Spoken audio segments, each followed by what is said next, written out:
Welcome back, Statliners, to another episode of Bats and Stats presented by ScoutTheStatline.com.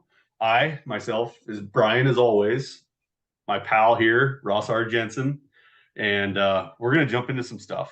But before we jump into some stuff, we got to do the thing that we do all the time. And I think I might have done this beer once. I can't remember. This is one of my favorite beers, and it's a regular drinker. I just can't remember if I did it once. It's by Droughtworks, and it's up in Missoula, Montana, and it's called Myruka. But there's another one that I drink all the time too, and I think that's the one that I highlighted last time. So this is Myruka. It's an American Pale Ale. No verbiage on this one. It's just really one of my favorite beers. You can buy this. Around here you can buy it at Walmart. So it's a really good beer. I do have a cup too. Laurel Locomotives football team 2023. We went to a charity event the other night and got cups. Ooh, yeah, that's nice. Yeah, this is a good beer. It's got a nice golden hue. Yeah. Myruka. M-Y and then R-U-C-A. I don't think you've done that one before. That looked like a new can to me. Yeah, that's easily one of my favorite beers. It does have the hoppy flavors and stuff in there, but it's not hugely overpowering like some can be.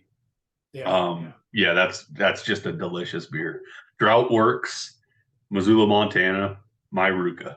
Alrighty. Okay. Well, I also have a beer for this episode, which is our 12th episode of the year, by the way. 12. We've got a dozen of these down. Season's coming to an end. We might be able to crank out a couple more at least a couple more, and then that's ranking season, right? Back into it. Yeah. Okay, my beer. This is a very popular beer. This is Sierra Nevada. Everybody knows Sierra Nevada, so we don't need to dwell on that brewery very much. But this beer is called Flipside, which I was not familiar with this beer before I got this. So it's something a little bit different. It's a red IPA. It's 6.2 ABV. And here is its description. Flipside is a bold yet balanced red IPA with enough malt depth to support huge citrusy and tropical flavors from Simcoe, Citra, and Centennial hops. So they're using 3 different types of hops in this red IPA. I think Simcoe is my favorite type of hop for an IPA. They do have some Simcoe in there, so I've never really jumped into the names of it. I just like beer.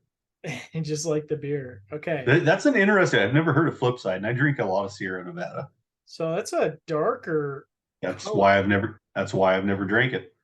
It doesn't look so. It looks darker on the screen. I can tell. Is it? It does to me on this side. It might be because of the lighting. It's kind of got a little bit more of an amberish. Yeah. You can kind of see that coming through now. The glass is cold, so that's part of it. But let's give it a shot. They usually don't disappoint. I like Sierra Nevada. Yeah, one thing that they do really well, and that's characteristic of this beer as well, is it's very balanced. It's definitely a red IPA. It's not overwhelming in any sort of regard. It's a good drinker. Thumbs up. Perfect. I don't think I've ever given a thumbs down on the beer or the pod. I'm just happy to have a beer. I'll be honest with you. I don't know if I've ever had a bad beer. I mean, like hams. I've had a bad beer. Yeah, hams and Schlitz. College beers. But I mean, you ever had one that like you're just like, I don't think I'm going to finish that. I had one. I had a jalapeno beer in Bozeman, and I like jalapeno. I like the flavor of it and everything like that. So I thought I was really going to enjoy it. It was one of the worst flavors I've ever had in my entire life. I didn't finish it. I may have had that same beer. I don't know, but I know I've had jalapeno infused beers. My take is usually I like them, but it's hard to drink an entire pint of them. When you get into the end, it's like, all right, I'm ready for something different. I had this beer called, I think it was Chronic IPA or something like that. Just And yeah, that right there. that would have been a thumbs down, because that was like a 6-pack I could not finish. It was like you were chewing on a bud. Very, very dank, very dank flavor. So the name was very appropriate, but yeah, it was not for me. I I can't imagine anybody likes that flavor, but I mean, different strokes for different folks. It is what it is. Yeah, good beers tonight. Good beers, and it's going to be followed by a good podcast. We got some interesting stuff tonight. Some stuff that I think a lot of people aren't going to know. Um, some names I know that a lot of people aren't going to know. This is not going to be, a bunch of guys that are in top 100s. This is going to be a fun one, especially the spotlight. We're going to do 4 spotlights tonight, and then 2, we're going to call them DSL darlings. So obviously the DSL season is already over, but just a couple of guys that, pretty damn hot all the way through the DSL season. So we're going to talk about 2 of them. But before we get into all that stuff, Ross does have a update on the website. Yeah, so we had one of the biggest changes in the website since we launched. I mean, everything is a big change, right? But we upgraded our data model, the thing that underpins our peak projections. We talked about that, I think, on the last podcast, but we successfully did it. There were some bumps in the road. There almost always is. Like, you think you've got this ready to go, and then you do it and you kind of encounter some unforeseen issues. So I think I broke like every single leaderboard on our website at one point or another, but they all got fixed. So everything is running. We got better data now. And by that, I mean, the data is pretty much the same, but we've got better calculations on it. I think we added the single biggest shift was that we added major league probability as part of the equation to build these peak projections. So the impact of that is you have a little more age to level factoring, because that probability is going to say if this player reaches this level by this age, they are X% more likely to reach the major leagues. So we've just kind of weaved that in there, the fabric throughout. Eventually, we're going to do the same thing with pitching, because we just integrated this with hitting to start. We do have it ready to go for pitching. I might wait until the end of the season, just a slightly lower priority, but I will make sure that by next season, pitching is getting all the same treatment that hitting is. So it's going to be ramped up and ready to go. So here's some things that have come along with that change. Just today, I eliminated the plate appearance threshold that's required for a player to be eligible for a rank. So you were talking about that earlier. Somebody just appeared on it. Well, now there's a bunch of guys that are going to appear on it because we no longer have a minimum threshold, which means you can be on the list after 5 plate appearances. We're probably not going to rank very high until we get at least a little bit of a sample in there, because we do have regression built in that's keeping those guys in check. So that's a big change. Now you're going to see those guys earlier, which I think is good. You can still check ineligible. There's still that filter, but right now, as it is right now for hitters, the only bats that are ineligible are DSL. They're just on a different plane for us. Cool. So yeah, big news. So now everybody's in there. There's another change that I made to the peak projection leaderboards today. I added in fully regressed leaderboards. So we have what we do is the rank has always been based on regressed results, but we've always displayed raw peak projections. And the reason for that is just because I find it a little more exciting and a little more differentiating to pick out those differences. Other people have different opinions about what is better, but the more regression you apply, the more it pulls everything towards the mean. So I like to try to break away from that just for analysis purposes. But we do think it's important to have those out there especially for comparative purposes, if we're going to be referencing like who's the leader in home runs, we better be picking it off of that regressed board, because small sample people are going to benefit on the other leaderboard, especially since we've abolished the plate appearance threshold now. So those are the big changes. I don't want to belabor it because that's kind of dull stuff, and that's not what we're here for. We're here to entertain and entertainment, baby. That's right. Entertainment. Cool. I do want to do a little bit of a highlight. The new hat. I got a new hat, and this hat is from the Billings Mustangs, the Pioneer League team in Billings, Montana. So went to a game the other day. I got a hat. My boy got a hat, and we had a grand old time. That's awesome. Yeah. Thought I'd showcase that for just a second. Former affiliate of the Cincinnati Reds, no longer affiliated, unfortunately, but somehow they are. They have some partnerships, Yeah, I really don't understand where the players come from, or like how they're affiliated and stuff like that. But they are still a part of the Reds, just not to the degree that they were. It's something that I've tried to research, and I just can't figure it out. Just not a whole lot of information on it. But yeah. Anyways, but I do want to give another little update. We have been mentioning our hometown league, and a few players that have been on our teams, and we got into the playoff run. I won my first matchup. I believe I mentioned that, but we're in matchup number 2 right now. Ross had a bye in the first matchup, and he's just crushing it right now, rushing his competitor in the second round. Unfortunately, we're going to be ending on Sunday. Your boy B Shanks here, he's just going to fall short this year. He's not going to make it. Cup of coffee is going down. Well, you are also playing a very talented team. Behemoth. I mean, they could knock me off. I wouldn't be terribly surprised. I'm going to obviously fight like hell, but that's a talented team. Yeah. He's got the likes of Aaron Judge and Shohei on his team, basically carry him. Oh, and he's got Freddie Freeman now, Trey Turner. He's got all those guys. Really good pitching too. Yeah, it's a tough one to swallow. I just wanted to bring it up real quick, but I'm sure you guys don't want to hear about my woe is me. Your team's super young, though, super young, and they'll be back. No doubt. Yeah, we're not going anywhere. Cup of coffee's here to stay, baby.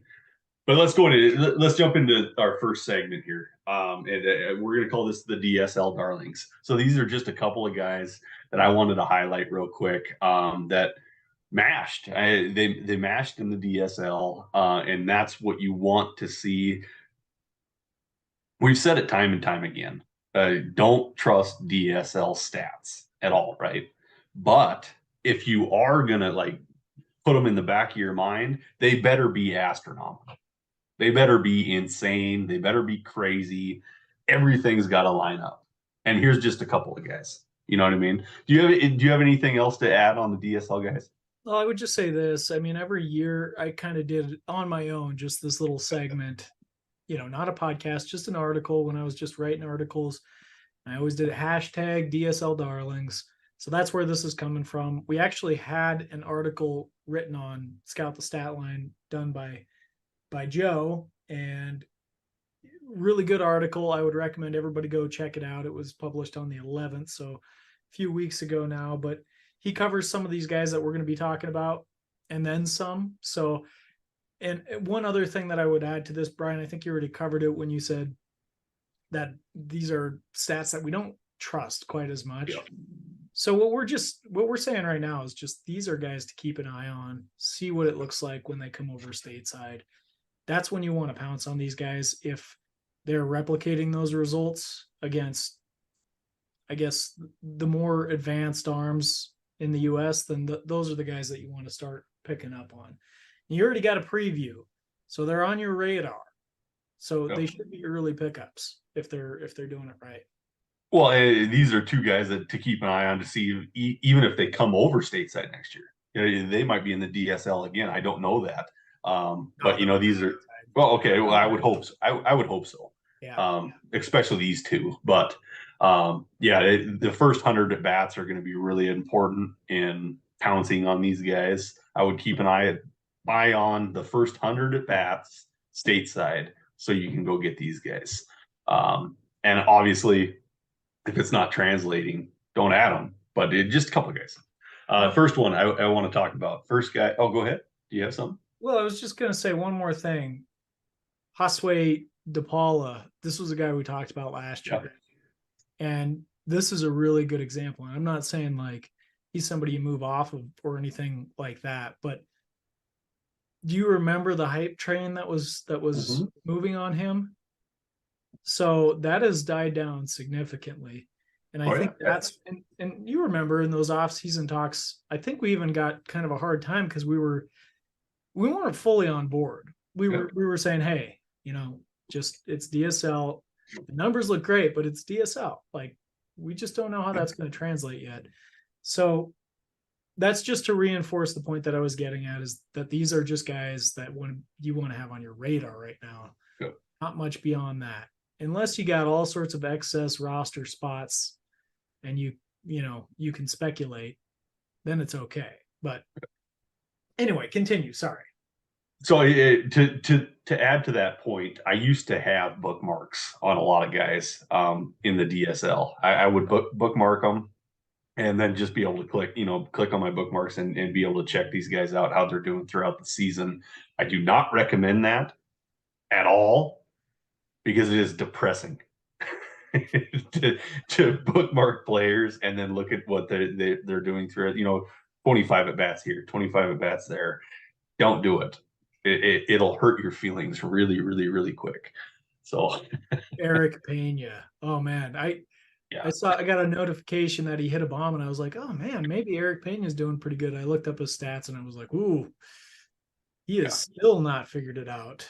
Yeah, I recommend keeping a very, very thin leash on the majority of players. You don't want to be checking all these guys out all the time, because let us do that. I still do it. Let us do that, and it will let you guys know how it's going. Save your safety. Yes, save it for another day. First guy. Let's jump into the first guy here. He's 17 years old. He was born in the Dominican Republic. His name is Rainer Arias. Rainer Arias only had 58 at bats this year. But in 58 at bats, he had 24 hits for an average of 414, on base percentage of 539, OPS of 1332. That's 4 home runs, 4 stolen bases. Like, this is what you want to see out of DSL numbers. This is insane video game numbers. And his walk to strikeout range was great too. Like, there's nothing to dislike about this. So this is a solid, like, eye-popping, let's take a look further of what he's going to do stateside. Yep. He's with the San Francisco Giants. I apologize. 2 red flags in his profile. One is the DSL, which we're going to say about all the DSL guys. Yep. And the second one is just that it's a small sample size. But it's an incredible sample. There's no doubt about it. Like, checking all the boxes, hitting for average, hitting for power, getting on base, walking more than he struck out, 15 walks to 11 strikeouts.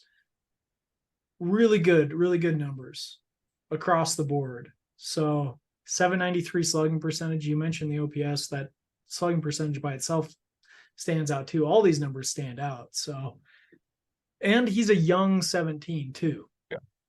So really good, really interesting profile. Definitely somebody to keep an eye on for next year. Absolutely. Love it. Next guy we got is going to be another 17-year-old. He is going to be with the Los Angeles Dodgers. He's an outfielder. He's 6 foot, 175 pounds. It's Eduardo Quintero. And Eduardo Quintero's season looked like this: 170 at bats, 359 average, 472 on base percentage, OPS 1.090, 5 home runs, and 22 stolen bases. He only got caught stealing 4 times. His strikeout to walk percentage, or strikeouts to walk, was 34 strikes, 32 walks. I mean, 7 triples, 15 doubles. In 170 at bats, he showed out. Yeah. 17 years old, he showed out. Destroyed the DSL. It's an interesting one because it doesn't seem like he's getting the same hype as DePaula was getting last year. Yeah. But the numbers compare very favorably, I think. They're very similar. I don't know. I shouldn't say favorable, but they're similar. They're very similar across the board. Really eye-popping, hitting. This sounds just like Rainer Arias. A little bit bigger sample size. Yep. And he's about maybe about 150 days older, something like that, in that range, 200 days older. Yeah, great numbers across the board. The slash line is awesome. Great OPS, obviously, that comes along with that. A lot of speed, 22 stolen bases in just 212 plate appearances. That's, about 60 per 600 plate appearances. That's a lot. It's a lot of stolen bases. Plays center field. Yeah, he's an interesting one. Looks like another talent that you want to keep your eye on. If hype can follow DePaula like it did, there's no reason that it shouldn't be following this guy at the same pace, in my opinion, just based on the numbers. Yeah. Once again, Eduardo Quintero. The big thing that I want to hammer home on this is he's with the Los Angeles Dodgers. And it seems like they're really, really good at developing talent. Just a little bit of a magic touch. I would favor that maybe than some other ball clubs. And that's why I wanted to highlight him. DSL Darlings. DSL Darlings, baby. It's a great topic. We got to visit it every year. Anyway, if you visit the website and check out that article that I was talking about, written by Joe Simon Rasmussen, there is 8 other guys on there that you'll want to check out, or 6 other guys. Sorry, I misread that. Including some guys that I'm very interested in. One of them is Welbin Francisca. He was a guy that I was talking about a little bit this year as he was showing out, as you like to put it. So interesting player. There's a few more in there. Go check it out because you're going to find some good nuggets. Yeah, absolutely. The writers at STS are top notch, fellas. I'm not going to lie to you. They are top notch. I'd put them into a bar fight with any other web page out there. Yeah, I don't know about a bar fight, but into a pencil, I don't know, a writing competition. I'm saying a bar fight.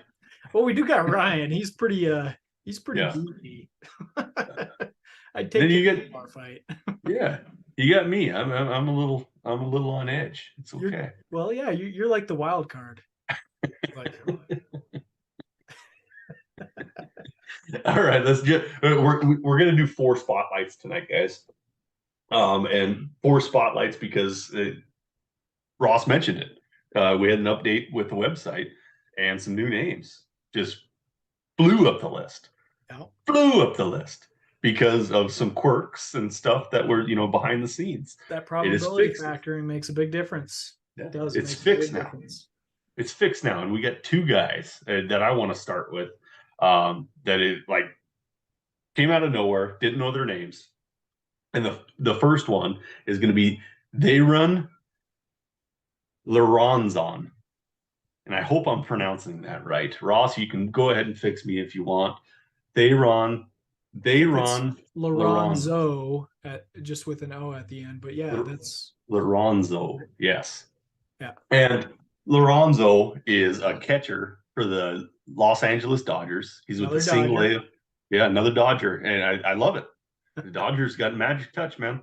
They do. Single A affiliate with the Los Angeles Dodgers. He's catcher, 6'3", 195 pounds. He's 20 years old. His career, let's go career first, and then we'll dive into what he did this year. 542 at bats, 140 hits, 258 average, on base percentage 377, OPS of 890, 31 home runs, 5 stolen bases. The majority of all this that I just said happened this year. So this year, what happened was 326 at bats, average of 270, on base percentage of 390, slugged 558, OPS of 948.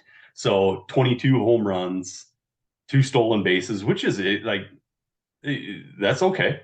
I'll take two stolen bases here and there, two three baggers and 24 doubles. His strikeouts to walks are a little out of control. 106 strikeouts, 61 walks. That's okay. This guy interests the crap out of me. And I did pull him up on STS, Scout the Statline, and his comp was, where'd he go? Luke Voigt. I don't love the comp. Okay. I don't love the comp, but I understand the comp. Because Voigt had power for days, right? He did. Yeah. And that's what we're talking about right here is power for days. So he is probably one of the top power hitters in the minors, according to our projections. So really notable power. In fact, he grades out with 75 power. That's really the calling card. That's what this is all about. A lot of on-base capabilities too, and that's really driving like his WRC plus and stuff. That's a big part of his ranking. So I don't want to undersell that. You're right, he does strike out a little bit too much, but he's walking a lot too. So he's seeing a lot of pitches. I mean, you said the walk to strikeout ratio was out of control. I think the strikeout rate a little bit high, but I think the ratio is pretty good. He walks a lot. Yeah. And I think he hits bombs, that's what you want. Yeah. You got to wonder if he's a catcher long term. He's big, maybe a first baseman. I don't know. But if he sticks at catcher, I know I have ranked him above like Diego Cartaya.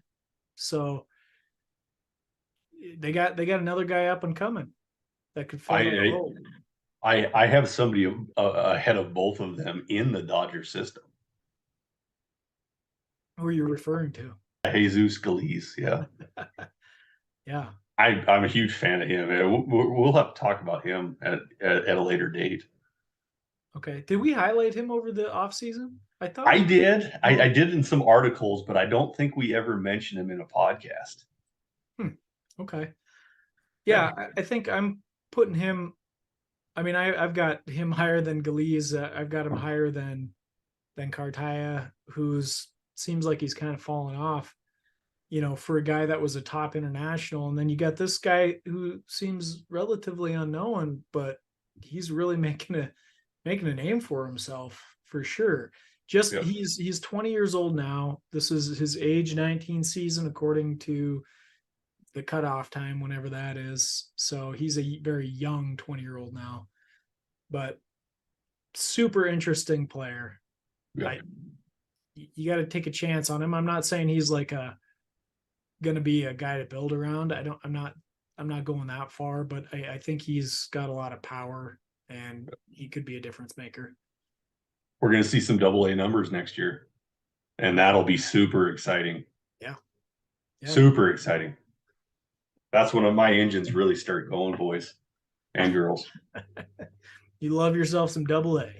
Man, AA. All right. Let's jump to the next one. We have another Dodger. At least I didn't give you guys all speed this week, right? I was on this kick of speed for forever. Was this intentional? Was this the Dodgers podcast? No, it really wasn't. We just have another Dodger, and this is a shortstop in the Dodger system. He's in the rookie affiliate. He's 6 foot, 179 pounds. He's only 18 years old, and it's Gerald Perez. And Gerald Perez, his numbers this year, he is with the single A affiliate. I apologize. Let's dive into his overall minors career.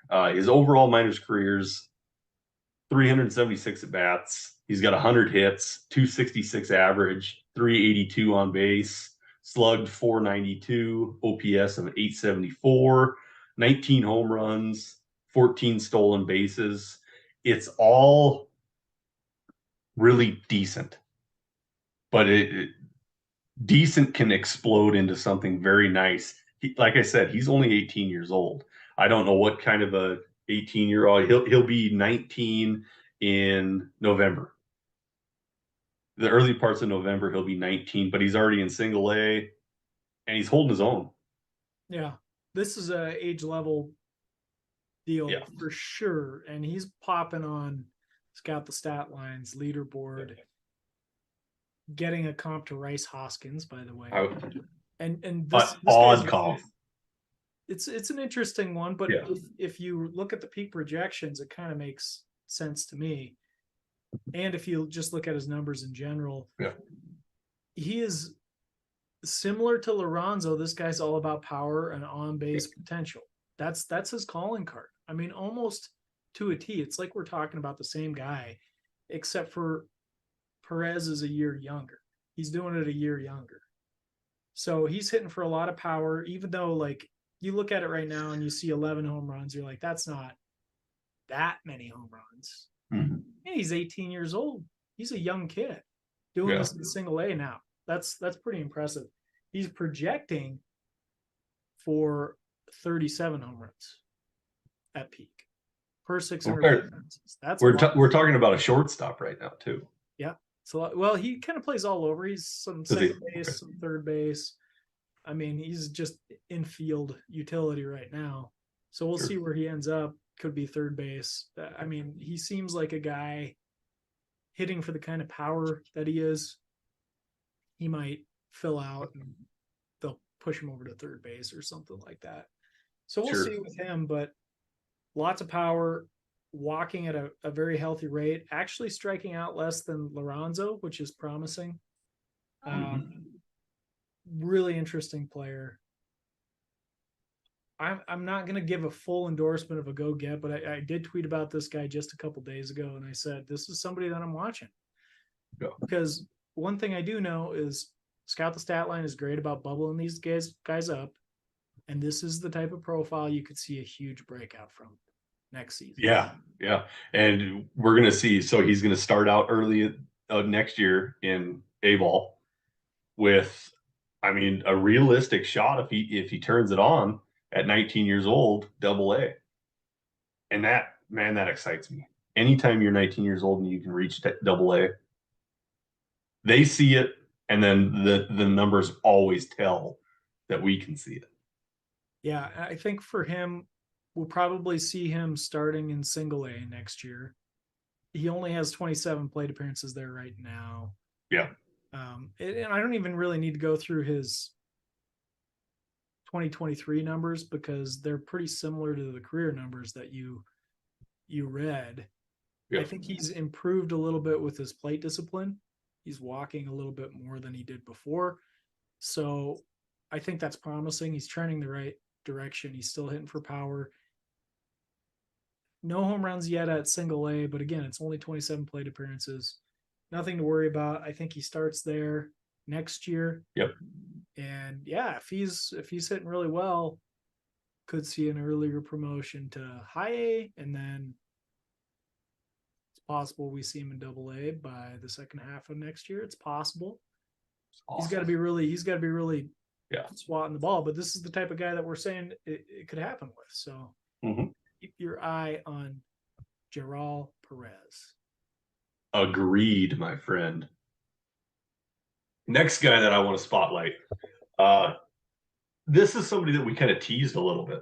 We teased in a couple other podcasts, and we just never did quite get to him. And that is going to be Emmanuel Tejeda.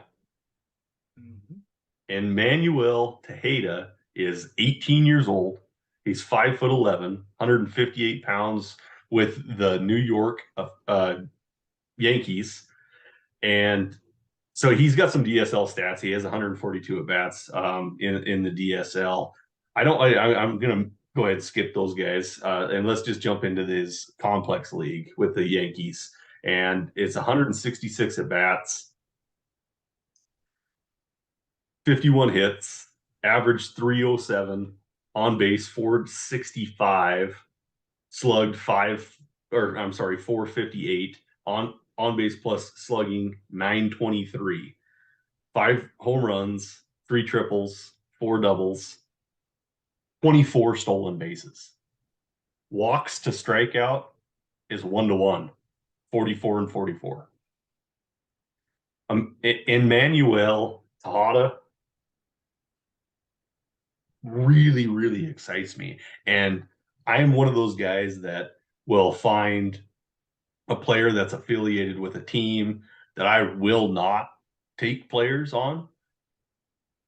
Yankees, because I hate them. But I'm going to make an exception here. There's something in this profile that I look at, and I'm in love with this one. I don't know why. It screams at me, go get him. Yeah, it's a very enticing profile. I agree. I mean, we're looking at somebody that the on base stuff is kind of off the charts. He's getting on base. That's like his calling card. 18, not an old 18, just like 18. Yeah. He's a solid 18-year-old. He's hitting for decent enough power. Yep. He's stealing a lot of bases. This is a guy that can do a little bit of both for you while getting on base at a very high clip, and probably can hit for pretty decent average. He's got great contact skills. It's obvious. So I'm with you. I'm very interested in him.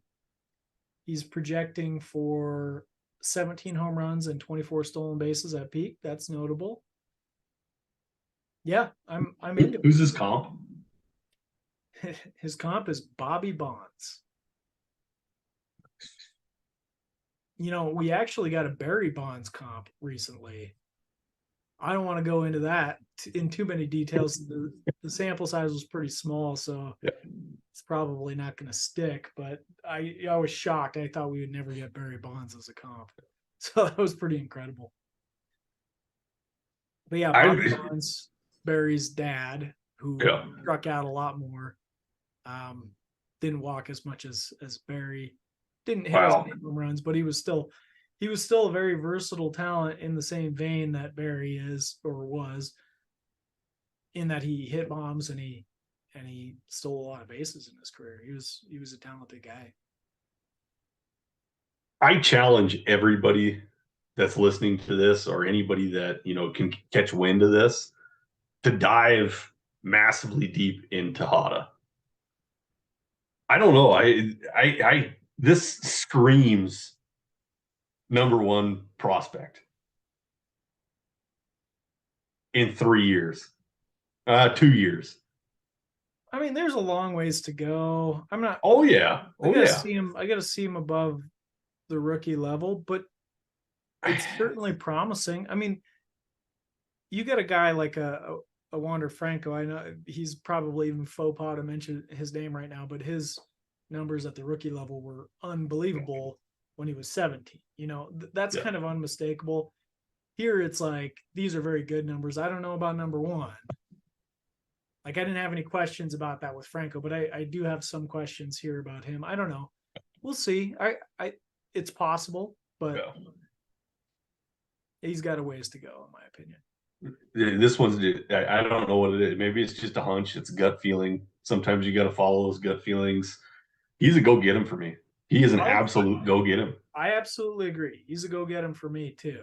I think this is somebody that you want to roster if you're in a semi decently deep league, that is. I mean, if he's owned, you should target him, see if you can get him for lower prices. He doesn't have a lot of clout around his name right now, so I think he's somebody I'd be looking to acquire for sure. Yeah, I agree. All right, let's go to the next one. Let's go to the next one, and I'm going to let Ross introduce this one. He's a bopper, man. He's a bopper, Yeah. Okay. So and I know you like him. I do. I think. Okay. I'll just get into the introduction so then I can talk about him. I can't believe we haven't talked about this guy all year. By the way, this is Abimelech Ortiz. Abimelech Ortiz, and he is a masher. He's just a straight up masher.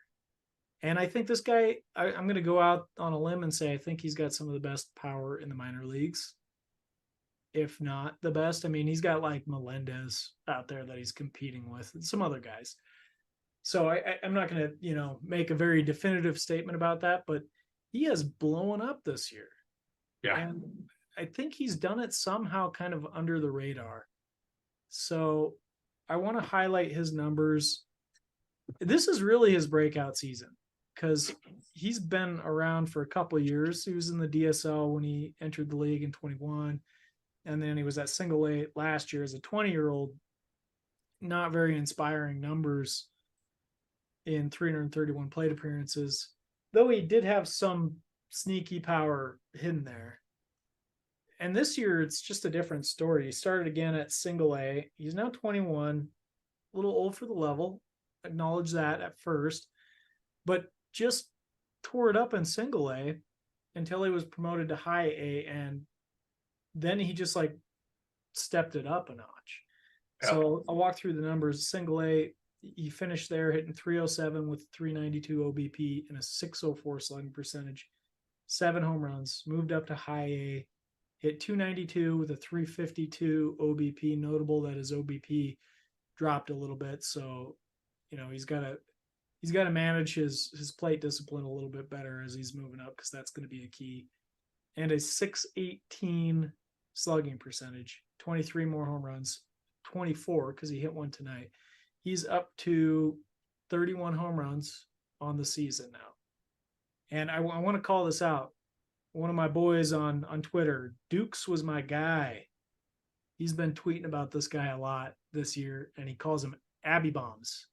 Abby Bombs. I'm all for it. Abby Bombs. Tonight there was an Abby Bomb. I love it. So I'm into that, and it's been fun to watch him develop into this great power hitter. Right now, it kind of looks in the vein of like a Christian Encarnacion Strand type of power hitter. I would like to see the plate discipline improve a little bit for him to unlock that true potential, but I'm intrigued. I'm intrigued. And he's a big boy too. He's a big boy. I was going to mention that 6 foot tall, 230 pounds, 21 years old. He's got a body, man. Yeah. He's going to body that ball. And he's pretty much just a true first baseman, DH type of guy. So you're not gonna be seeing him playing all over, unlikely anyway. So something to keep in mind, but he does have the kind of power that I think can make a difference if he can wrangle that plate discipline just a little bit. I see it all. But yeah. Yep. What do you? I see it all. No, big bat, strikes out a little bit too much, walks too less, but he's swinging a big bat. That's what he's there for. He's there to crush that gosh darn thing out of the ballpark. But the average is high. Yeah. Which is a little bit surprising to me with the strikeout numbers and stuff. It's a good average. It is. Curious. Again, 21 and high A, so I'm not getting super excited about that. I think for me right now, it's just about the power. And we've really been highlighting some boppers tonight. We had Lorenzo projecting for 37 home runs, Perez projecting for 37 home runs at peak. And now we got Ortiz, who they have him a little bit just slightly lower, projecting for 36 home runs. It's impressive power. And I would say out of those three, I think this guy has the most power. So okay. He's got an interesting comp, Mitch Garver. Yeah, don't love it. Yeah. But it's not a bad comp, and Garver's had some pretty good seasons too. So, Man, I love the comps. It's my favorite part. Well, good, because it was Yeah. it was a pain to build. But yeah, I mean, all in all, that's what I have for you guys tonight. Do you have any sneakers that you want to sneak in there, man? I don't, not off the top of my head. I think it's been a really exciting season. Pretty soon, the minor league season's going to wind down, so we're going to end up having to talk about major leaguers. Oh man. But we can cover, we're going to be covering some nice pennant races and playoffs, man. Yeah, and I wanted to start talking about some call ups and stuff, but I think we're going to have to save that for next week because we're going to have an influx of call ups, I think, probably this weekend. Yep. And then we can cover that, and it's going to be a lot of fun. PCA better be in there, baby. I'm hoping so too. I think I want PC. You got who else are you expect? Kobe Mayo maybe. I stated it in the last podcast. I don't think it's going to happen. I think I said 60-40 yes. There's Lawler potentially. Lawler's a no for me. I would think not. I mean, Carter's kind of on the cusp there. I don't think he's going to get the call either. Yeah. Maybe though. Maybe they give him some exposure. You've got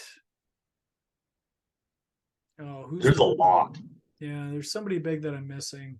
I feel like what about like Caminero? Is there any chance? I'd say probably not, but I think they have 3 or 4 prospects that they could call up before him. I think. Yeah, if that makes any sense. Yeah. Yep. But with that, guys, I appreciate you stopping by. If you ever need anything, shout out to this guy or this guy. Take care, guys.